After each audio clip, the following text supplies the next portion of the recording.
한 절씩 번갈아 읽되 마지막 절은 함께 읽도록 하겠습니다. 제가 먼저 읽겠습니다.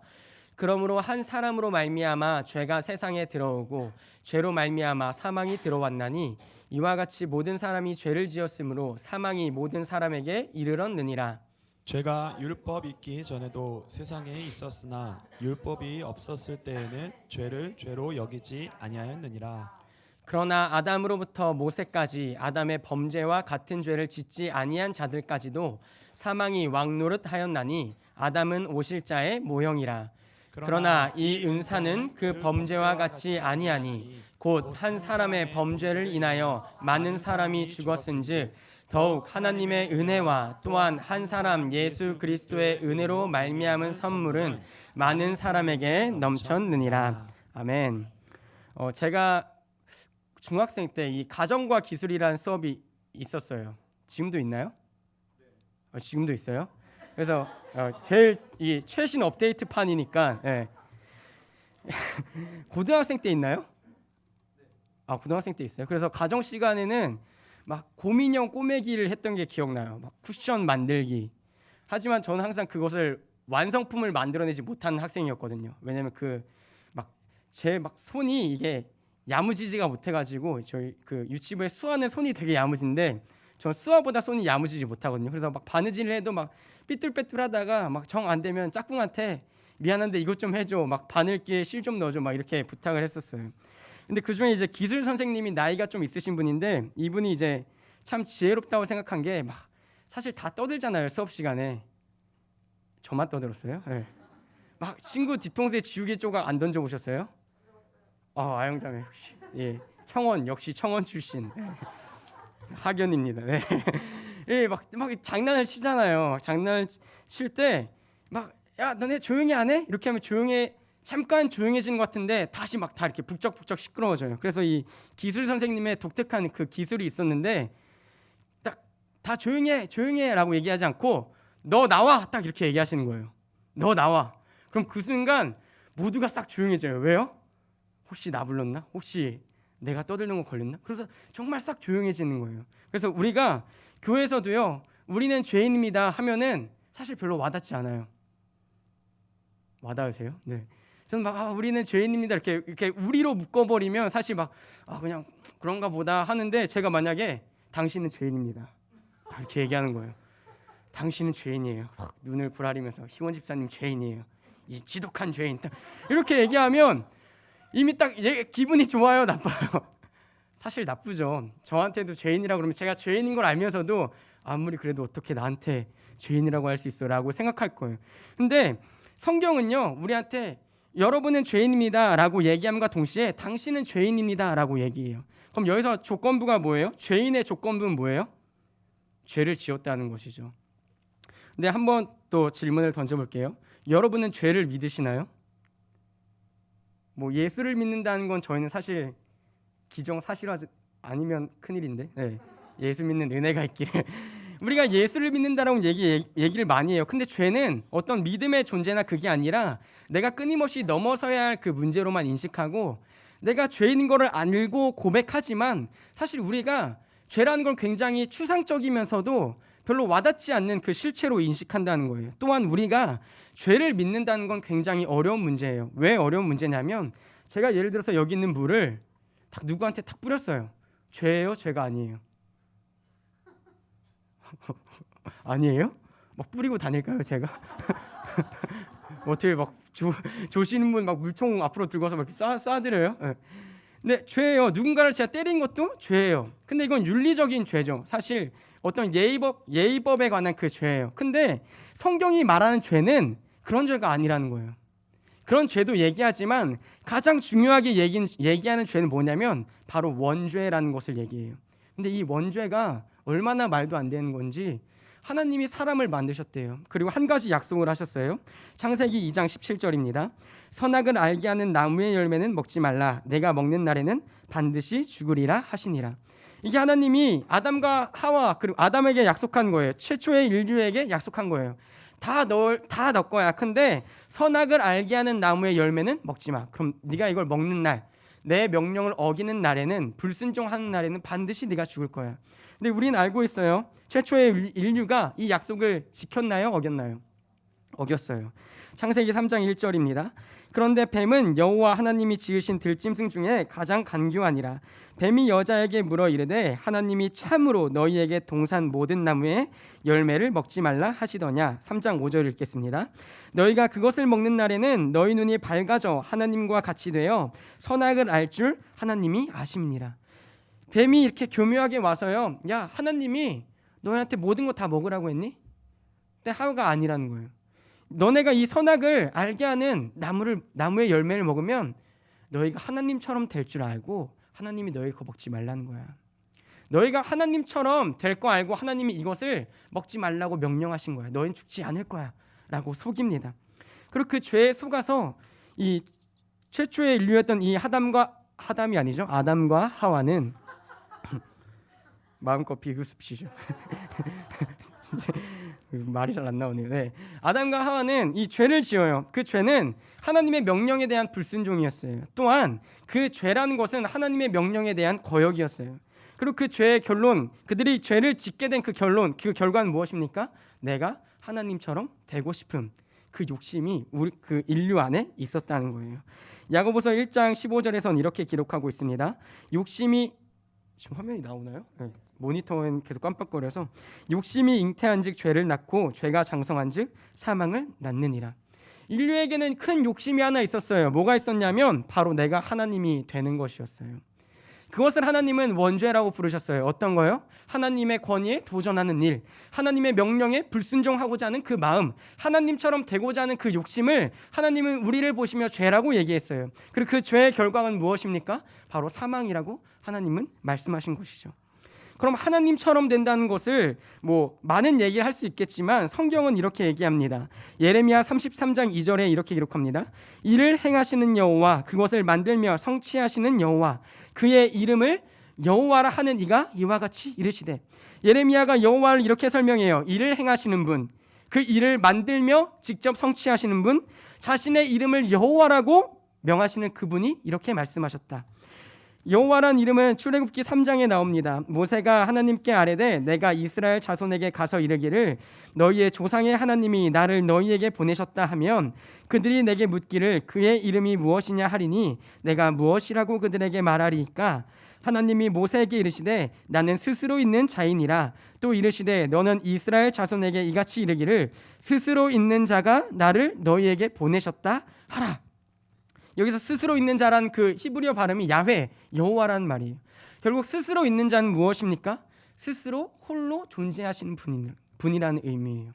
그럼 이것에 비추어 보아서 우리가 하나님처럼 되고 싶다라는 그 욕심은 어디에서 기인하냐면 하나님을 벗어나서 내 독립적으로 살고 싶다는 욕심에서 기인하는 것입니다. 이전에는 내가 하나님을 찬양하는 존재였어요. 하나님이 지어주신 모든 것을 내가 허락받았지만 한 가지 제약이 분명히 있었거든요. 선악을 알게 하는 나무의 열매를 먹지 말라는 하나님의 명령이 있었거든요. 그 명령 관계가 인간 피조물과 창조주를 나누는 관계였어요. 약속이었어요. 근데 그 선악을 알게 하는 나무의 열매, 하나님의 명령을 불순종, 죄를 지음으로 말미암아 나는 하나님과 같은 위치가 될 거야. 그것을 하나님은 죄라고 명령하시는 거예요. 근데 우리 안에도 그러한 죄가 있어요. 하나님처럼 되고 싶은 그 욕망이 있어요. 누군가를 내 아래 다스리고 싶은 욕심이 있어요. 부모가 되고 나니까요, 자녀에게 원하는 게 있어요. 저희 은호가 이제 대충 100일 좀 넘었는데 애가 뒤집기를 해야 되는데 안 하는 거예요. 그래서 제가 은호한테 은호를 오늘 2부 설교 때 절벽을 떨어뜨려 놓듯이 은호를 반쯤 이렇게 엎어놓고 자 이제 뒤집어봐. 이제 뒤집어봐. 근데 걔가 막 불편하잖아요. 팔이 아래 껴있으니까 막 잉잉 하다가 짜증난다고 다시 되짚기 원래의 상태로 돌아가는 거예요. 또 이 부모 마음에 애가 뒤집기를 해야 되는데 왜 뒤집기를 아직 못하지 하고 다시 반쯤 세워놓는 거예요. 자 은호야 넌 할 수 있어? 아빠 쪽을 봐.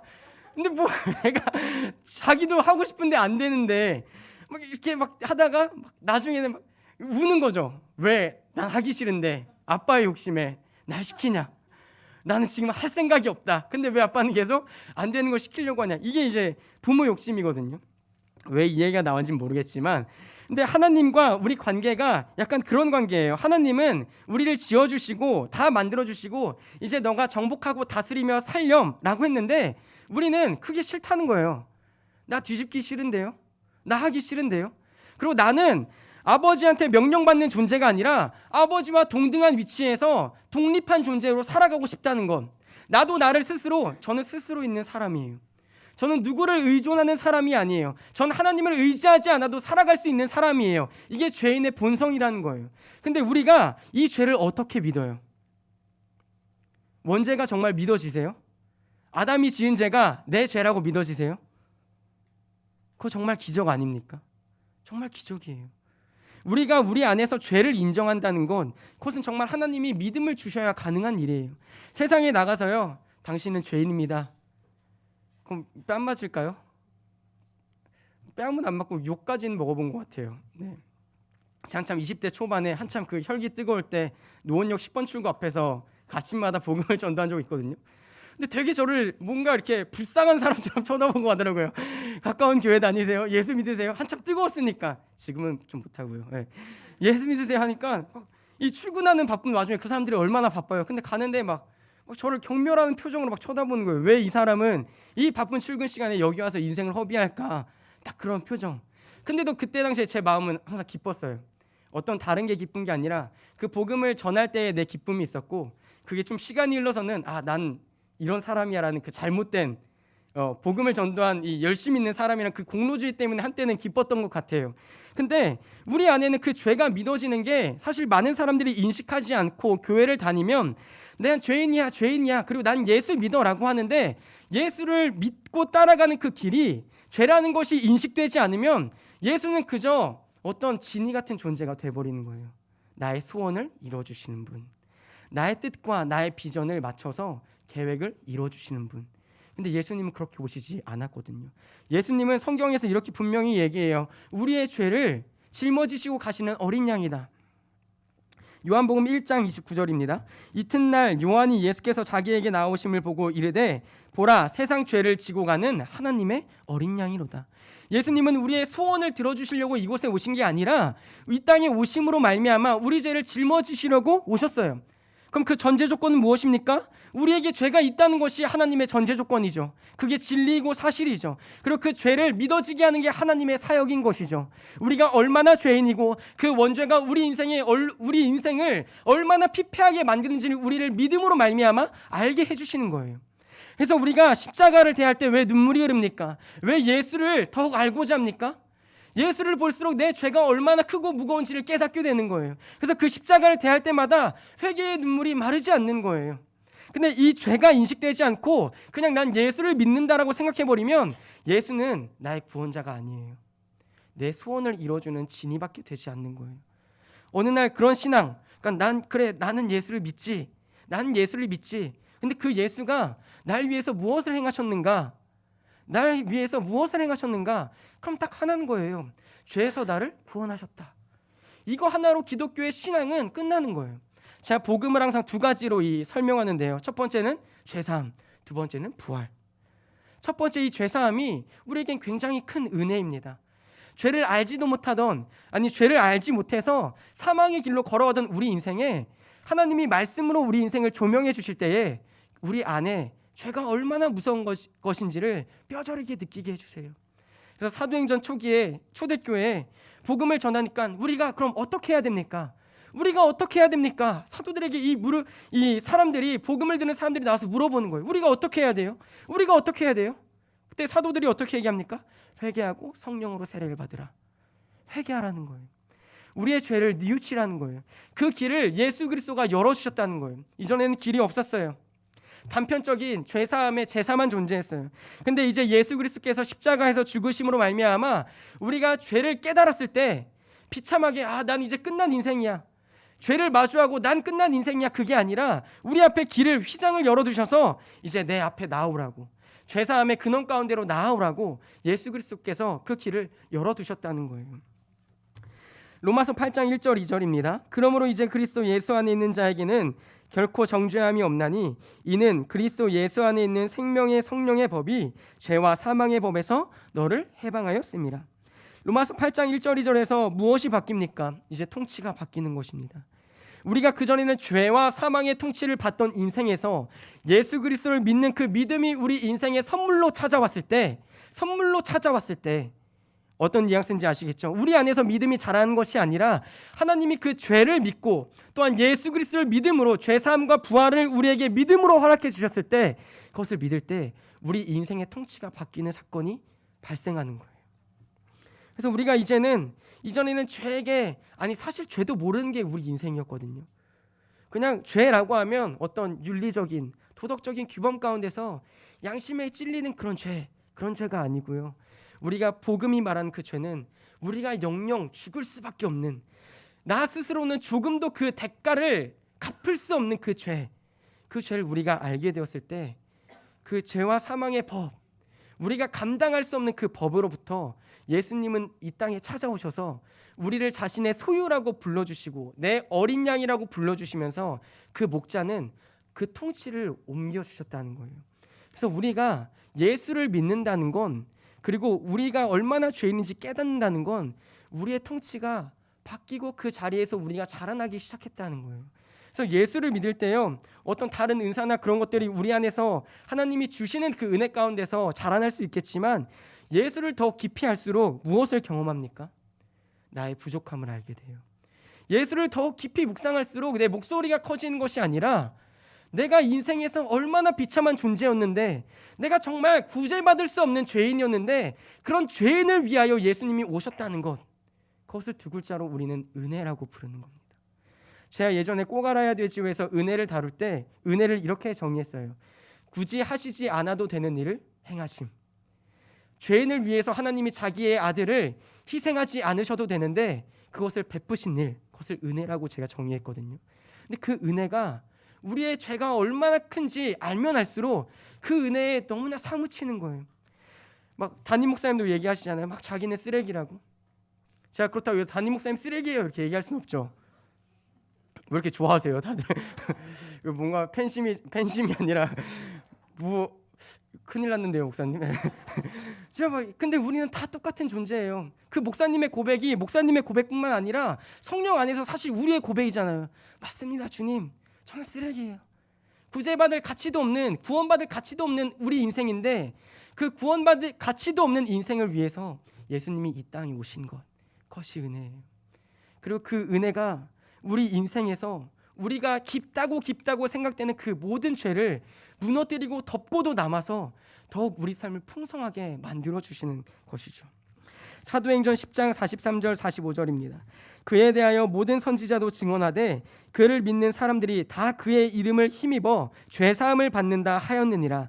베드로가 이 말을 할 때에 성령이 말씀 듣는 모든 사람에게 내려오시니 베드로와 함께 온 할례 받은 신자들이 이방인들에게도 성령 부어 주심으로 말미암아 놀라니. 이 말씀이 지금 베드로가 사도가 어떻게 전합니까? 다 그의 이름을 힘입어 죄 사함을 받는다 하였느니라. 베드로가 이 말을 할 때에 성령이 말씀 듣는 모든 사람에게 내려오시니, 그 말씀이 우리에게 찾아왔을 때 역사하신 분은 성령님이세요. 그래서 제가 얘기하지 않아도 말씀이 당신은 죄인입니다, 당신은 구원받을 자격이 없는, 조건이 안 되는 죄인입니다. 근데 그게 믿어지지 않는다고요. 밖에 나가서 누구에게나 외쳐도 믿어지지 않는 말씀이에요. 당신은 원죄 때문에 죽을 사람입니다. 근데 누가 믿겠어요? 예를 들어서 제가 당신은 간음했습니다, 당신은 욕심을 많이 부렸습니다. 그럼 그런 죄는 모두가 인정할 거예요. 맞아요, 제가 그때 누구를 미워했습니다, 내가 어떤 부분에서 욕심을 부렸습니다. 근데 그게 아니라 당신은 아담의 원죄로 말미암아 죽을 수밖에 없는 죄인입니다. 이걸 세상에 가서 선포해 보세요. 누가 믿겠어요? 아무도 안 믿어요. 근데 그것을 누가 믿게 해주세요? 성령이 믿게 해주신다고요. 여러분이 지금 이 죄에 대한 말씀을 들을 때, 그래 맞아, 내 안에는 내가 이겨낼 수 없는 그 원죄가 내 안에 있어. 그 원죄는 예수 그리스도의 피로 덮여야만 사함받을 수 있어. 그것을 믿는다는 건 전적으로 하나님의 은혜인 거예요. 여러분이 그래서 예배자가 된다는 건 하나님의 은혜인 거예요. 왜 예배를 드려요? 왜 예배를 드리고 계세요? 죄의 문제가 믿어지는데 해결되지 않는 거예요. 내 안에서 끊임없이 원죄에 대한 문제가 내 안에 있다는 것을 인식하는데, 믿고 있는데 해결되지 않아서 예배 가운데 나와서 말씀으로 말미암아, 예배로 말미암아 주님, 내 힘으로는 죄를 이길 수 없습니다. 근데 성경을 보니까 하나님의 아들이신 예수 그리스도의 피로 말미암아 그 죄가 덮여진다고 말씀하신 것, 약속하신 것을 내가 다시 믿습니다. 그래서 예배 때마다 죄사함과 다시 살아남, 부활의 은혜의 감격이 예배 때마다 있는 거예요. 그래서 예배가요, 항상 우리가 드리는 예배가 어떨 때는 내 영혼이 아주 드라이하게 말라버리면 아무 감흥이 없거든요. 근데 내 영혼이 정말 하나님 안에서 펄럭일 때 그 감격이 내 안에 계속 살아 숨쉬는 거예요. 우리가 일주일 동안 나갔다 오면은 죄를 어떻게 안 짓겠습니까?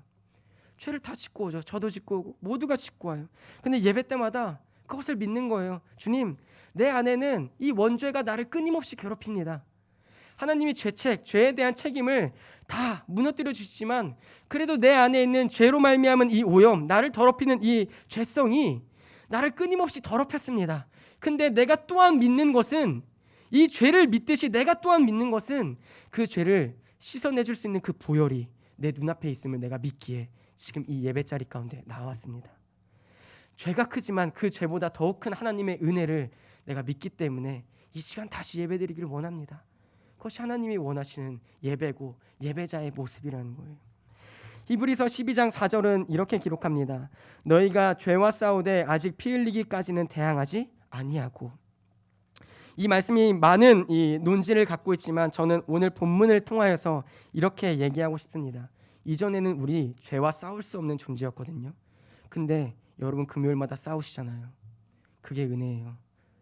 이전엔 죄와 내가 똑같아서 죄와 싸울 줄도 몰랐거든요. 아니, 죄와 어깨동무하며 살았거든요. 근데 이제 하나님이 내게 복음 주셔서, 야, 죄랑은 어울리는 거 아니야. 너 죄와 어울리면 사망밖에 없어. 너 살아야 돼. 이제 죄와 싸워. 그때 죄가 보이기 시작하는 거예요. 이전엔 내 옆에 있던 친구가 죄였는데 이제 성령님이 내 옆에 오셔서 죄를 밀어내는 거예요. 밀어내는 것뿐만 아니라, 야, 이제 너 피 흘리기까지 죄랑 싸워야 돼. 내가 도와줄게. 내가 전신갑주 입혀줄게. 이제 싸워. 죄를 네가 똑바로 보게 되는 것, 죄를 온전히 알게 되는 것, 그게 은혜예요. 근데 그것과 싸우기가 너무 힘든 걸 하나님이 아세요. 왜? 나와 똑같으니까. 아니, 내 모습이니까. 내 욕심이 내 눈앞에 그대로 있으니까. 내가 하나님처럼 되고 싶었던 그 세월들이 내 눈앞에 그대로 있어서, 야, 끊임없이 날 유혹하거든요. 너 하나님처럼 되고 싶지 않아? 너 하나님으로부터 자유로워지고 싶지 않아? 너가 나를 지금 죽이면 너 하나님처럼 되지 못해. 너 하나님처럼 되고 싶어 했잖아. 너 날 때릴 수나 있겠어? 날 찌를 수나 있겠어? 그 유혹이 우리 안에 계속 있거든요. 근데 성경은 얘기하는 거예요.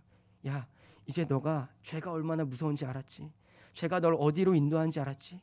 이제 내가 도와줄게. 이제 죄와 싸워. 하나님 어디까지요? 피 흘리기까지 싸워. 피 흘리기까지 싸워. 이게 초대교회에 전하던 히브리서 기자의 말씀, 아니 하나님의 말씀이었다니까요. 이제 죄는 너의 친구가 아니야. 너를 하나님의 자리로 올려주지 못해. 죄는, 네 욕심은 하나님의 자리로 올려주지 못해.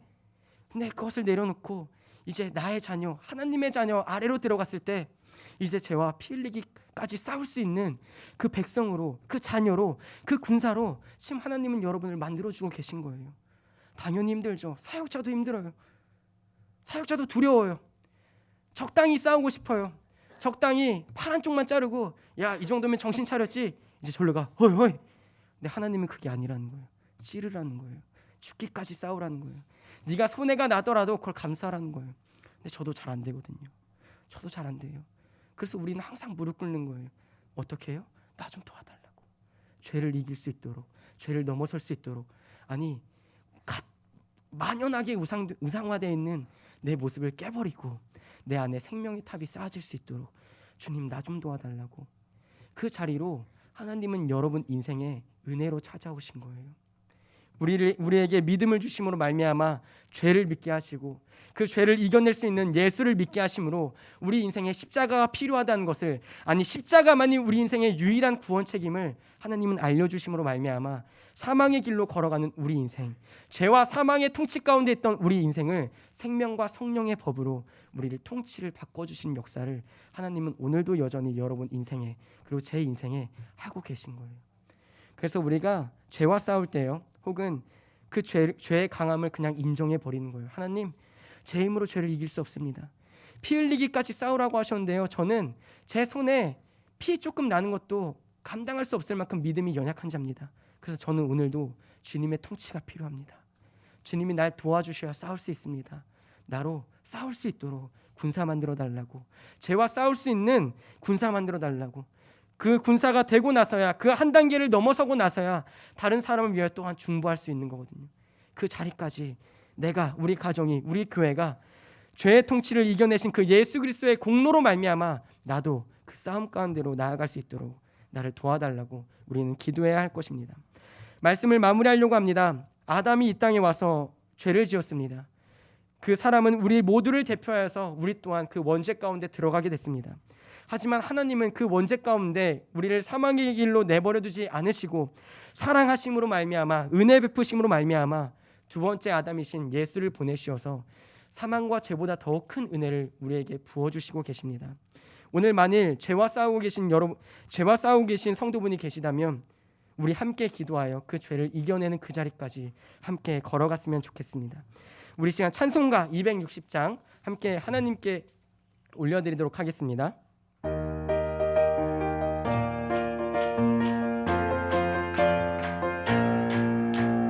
우리를 죄에서 구하시려 주 예수 십자가 지셨으니 기쁘게 부르세 할렐루야.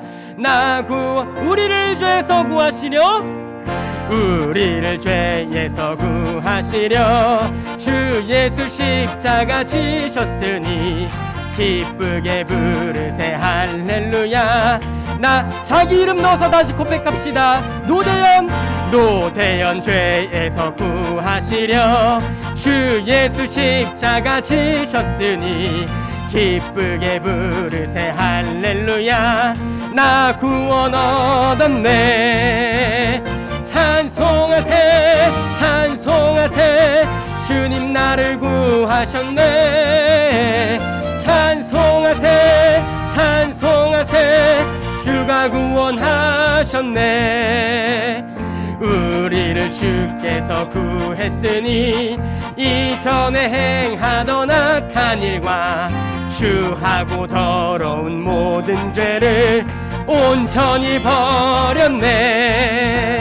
찬송하세 찬송하세 주님 나를 구하셨네. 찬송하세 찬송하세 주가 구원하셨네. 나 지금 죄에서 사함받아 거룩한 백성이 되었으니 이 육신 장막을 벗을 때도 겁날 것 없겠네. 찬송하세 찬송하세 주님 나를 구하셨네. 찬송하세 찬송하세 주가 구원하셨네. 우리가 이 세상 떠날 때에 예수의 손목을 굳게 잡고 영원히 즐거운 천국에서 우리가 이 세상 떠날 때에 우리가 이 세상 떠날 때에 예수의 손목을 굳게 잡고 영원히 즐거운 천국에서 주 함께 살겠네. 찬송하세 찬송하세 주님 나를 구하셨네. 찬송하세 찬송하세 주가 찬송하세 찬송하세 찬송하세 찬송하세 주님 나를 구하셨네. 찬송하세 찬송하세 주가 구원하셨네. 우리 이 시간 기도하기를 원합니다. 주님, 이성적으로는 알 수 없는 그 죄를 믿음으로 말미암아 알게 하시고 믿게 하심으로 우리 인생에, 내 인생에 예수 그리스도 없이는 구원이 없다는 그 믿음의 고백까지 나아갈 수 있도록 인도해 주심에 감사합니다. 주님, 이제 죄를 나의 친구로 여기는 것 아니라 나의 원수로 여겨서 피 흘려서 싸우는 그 자리까지 싸울 수 있는 믿음의 군사 되기를 원하오니 주님, 내가 죄를 묵상할 때마다 예수 그리스도를 더욱 묵상함으로 그 은혜를 날마다 맛보아서 은혜 때문에 살고 은혜 때문에 죽는 주님의 군사 되게 하여 주시옵소서. 우리 주여 세 번 무릎 꿇고 기도하시겠습니다. 주여, 주여, 주여. 주님, 죄를 알지도 못했던, 죄인으로서 죽을 수밖에 없었던, 아니 내 스스로 죄인이라고 고백하기도 어설펐던 이 죄인의 고백을 받아주시고 날마다 죄를 묵상할 때마다 그 죄를 덮어주시는 예수 그리스도의 십자가를 내가 묵상하오니 그 피로 내 죄가 덮이고 그 피로 내가 죄사함을 얻어서 하나님의 길로 걸어갈 때에 주여, 피 흘려 싸우기까지 그 자리까지 내가 가지 못했음을 고백합니다. 주여, 내가 죄와 싸울 때에 나를 도와주시옵소서. 죄와 싸울 때에 나를 인도하여 주시옵소서. 죄와 싸울 때에 내가 그것에 넘어간 것이 아니라 넘어설 수 있는 주님의 군사가 되는 그 자리까지 우리를 인도하여 주시옵소서. 주여, 죄가 나를 삼키려고 하나, 마귀가 우리를 삼키려고 하나 그것에 넘어가지 않도록 주께서 우리를 끊임없이 중보하시고 성령께서 우리에게 전신갑주를 입혀주셔서 죄와 싸울 수 있는 군사로, 통치가 바뀐 자녀로 살아갈 수 있도록 우리를 인도하여 주시옵소서.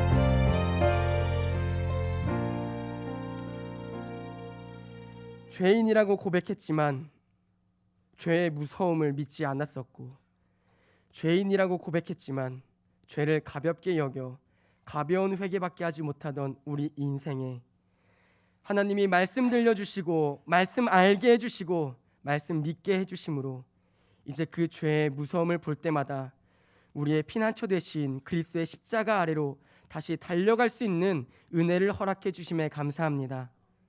세상은 알지 못하는, 그리고 세상은 미련하다라고 얘기하는 이 성경의 말씀을 우리에게 하나님의 선물인 믿음을 허락해 주심으로 믿음의 결국인 영혼의 구원까지 이르게 해주심에 감사합니다. 주님, 이 땅에서 죄와 싸워할 때에 두렵고 무섭고 질 것 같아서 싸움에 나서기도 싫은 것이 우리의 본성입니다. 그러나 이제 성령을 힘입어 싸울 때에 군사되는 그 자리까지 우리를 훈련시켜 주시고 군사되는 그 자리까지 우리를 양육하여 주시옵소서. 감사드리며 예수님의 이름으로 기도합니다. 아멘. 주기도문으로 예배